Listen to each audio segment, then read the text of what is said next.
Private హోటల్స్కి సంబంధించి తిరుమలలో ఉన్న ప్రైవేట్ హోటల్కి సంబంధించి మనకి 10 బిగ్ క్యాంటీన్స్ 6 జనతా క్యాంటీన్స్ ఉన్నాయి.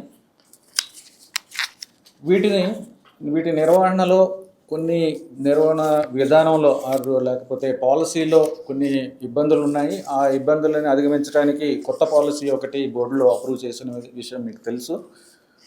దీంట్లో ఉన్న ఇబ్బందుల వలన మనకి క్వాలిటీలో కానీ లేకపోతే రేట్ల విషయంలో కానీ అనేక ఇబ్బందులు ఎదుర్కొంటున్నాము. జనతా క్యాంటీన్, బిగ్ క్యాంటీన్లు ఒకటి ఆదాయ ప్రాతిపదిక మీద ఈ టెండర్ పిలవడం జరిగింది. అందుకని ఎక్కువ ఆదాయం కోట్ చేసి వారు ఆదాయాన్ని సంపాదించుకునే దిశగానే వారు ప్రయత్నిస్తున్నారు. కానీ దీనికి ఒక నాణ్యమైన ఆహార పదార్థాలు ఇవ్వడానికి ఆ దిశగా వీరు ప్రైవేట్ వారు చేయడం లేదు.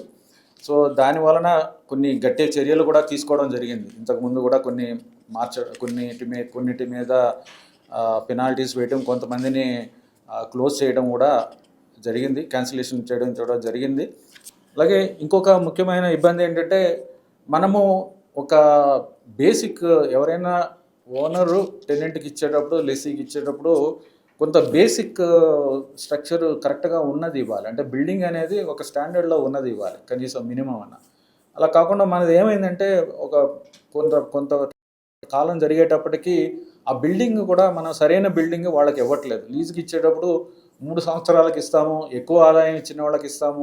ఇవన్నిటి వలన వారు ఎవరు కూడా మినిమం ఎక్స్పెండిచర్ కూడా వాడు దాని మీద పెట్టడం లేదు. దానివలన ఏదో మన కూర్చునే ఏరియాలో బాగానే ఉంటుంది, కానీ భక్తులకు కూర్చుని తినే డైనింగ్ ఏరియా బాగానే ఉంటుంది. ఎందుకంటే ఏదో పైన ఏదో చేసి పెట్టేస్తారు ఇంటీరియర్స్, లోపల మాత్రం బాగోదు. కానీ కిచెన్లో చాలా ఇబ్బంది అవుతుంది.